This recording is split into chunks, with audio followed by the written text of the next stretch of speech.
Hey friends, welcome back to Pace of Space. I'm sorry I didn't make a video in a long time. I was just busy making this awesome presentation for y'all and learning how to use Microsoft PowerPoint. So on that note, let's begin. So today our topic is going to be about Mercury. Um, just so you know, this is a picture by the Hubble Space Telescope of Mercury, and as you can see, it's mostly orange, and there are little cracks of yellow.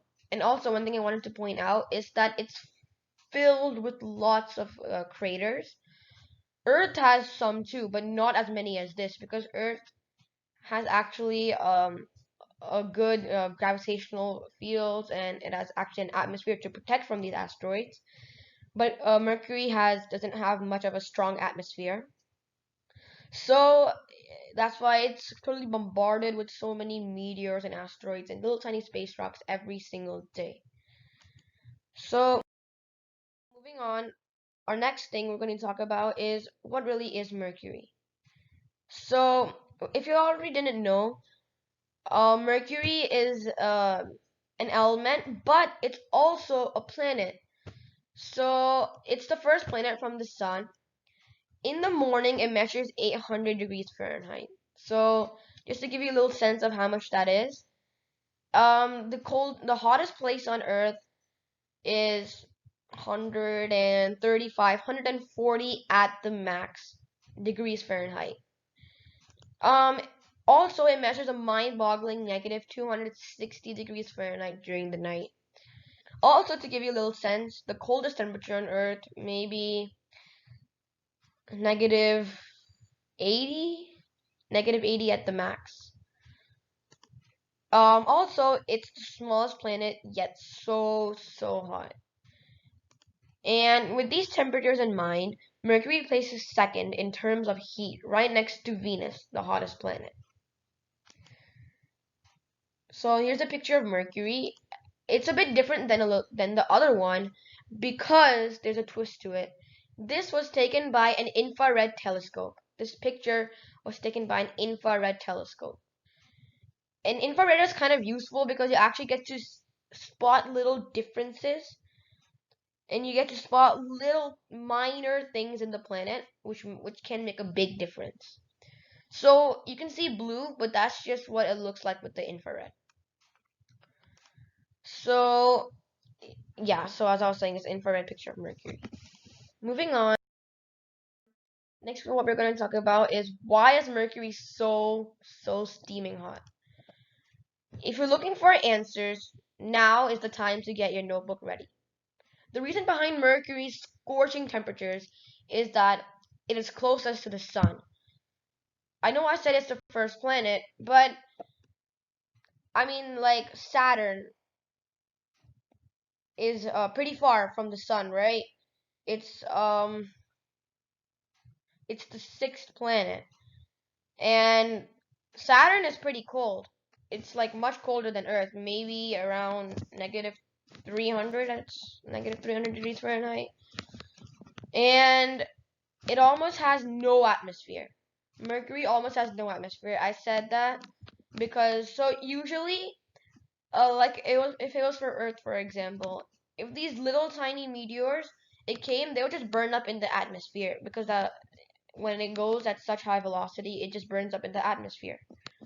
But Mercury has barely any atmosphere at all. So even if it was a really small rock, it wouldn't burn up in the atmosphere. It would just straight on hit Mercury. Next is it rotates extremely slow. So one side is like a grill and the other is like a freezer.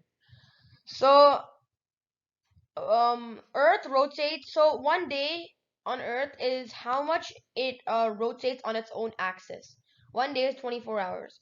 Mercury, it revolves really faster on the sun, but its spinning motion on its axis is super duper slow.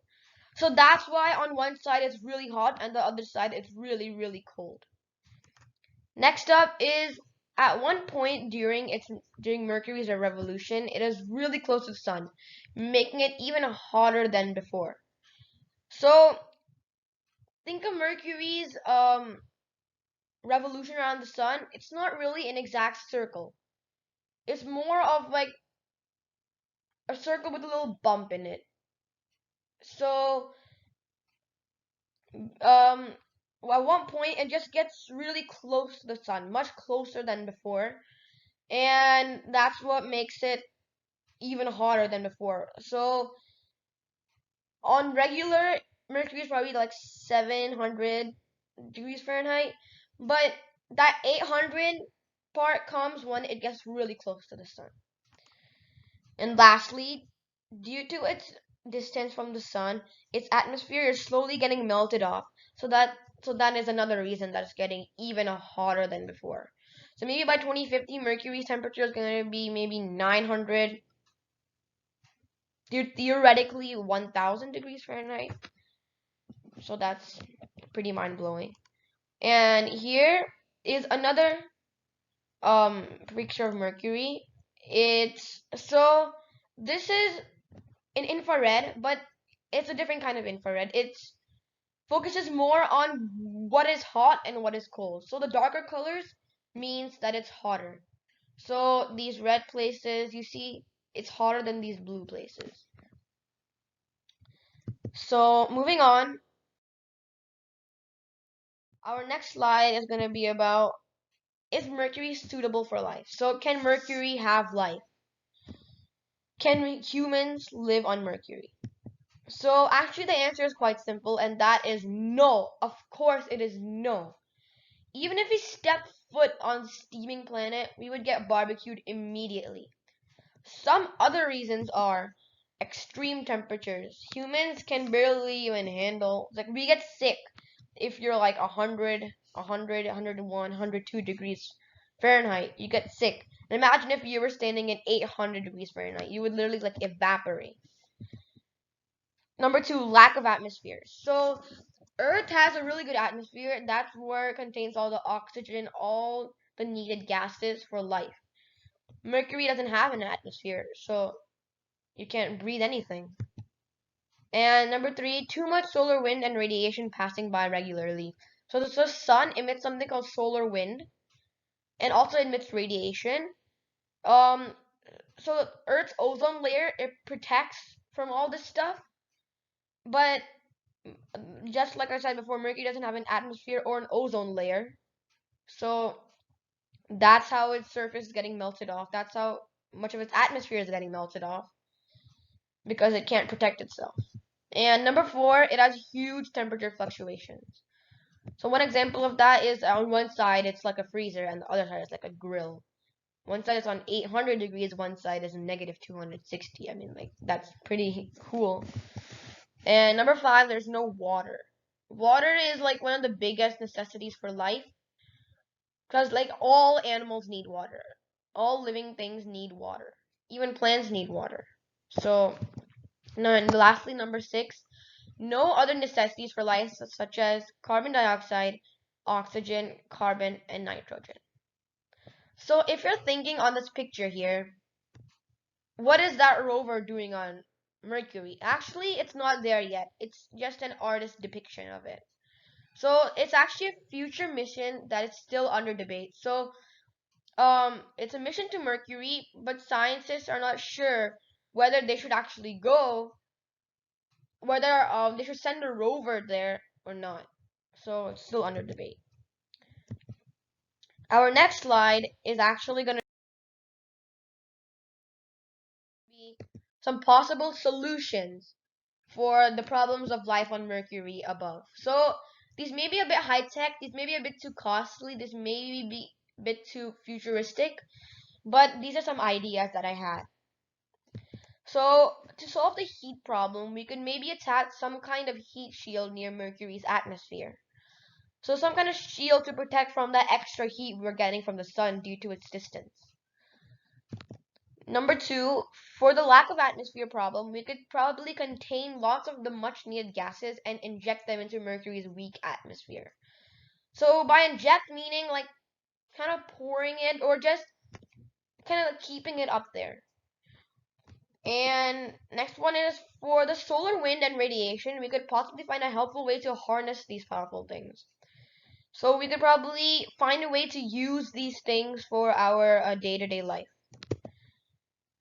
And also, a solution for no water is that we could probably freeze a lot of rocks and then melt them, or melt the things in its poles. Poles are just like the cold places. And this is a picture of Mercury a long time ago, and scientists think a long time ago Mercury could have been suitable for life.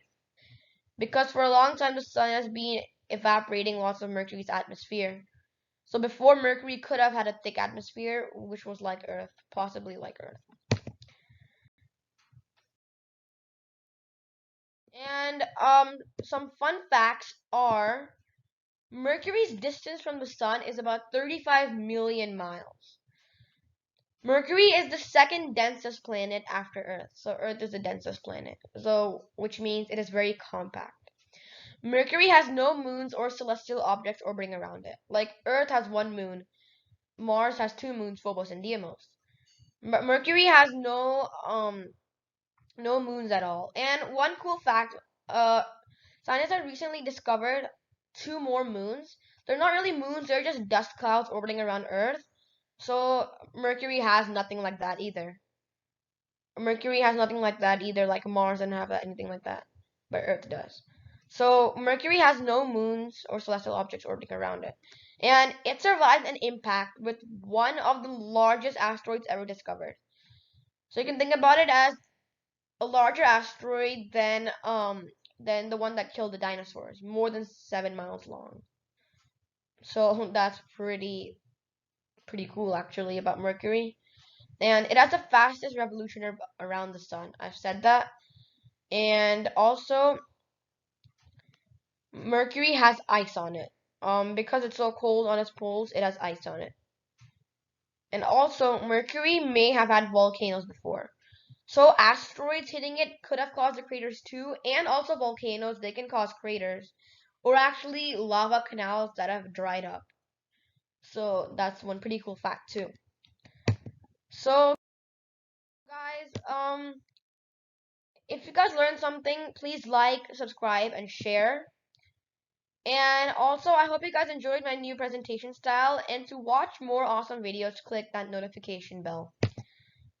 So please like, comment, and share. Like, I already said that, and subscribe. And one last thing, please subscribe or these aliens will come and get you. Dun dun dun. Thanks for watching guys. See you in the next video. Bye.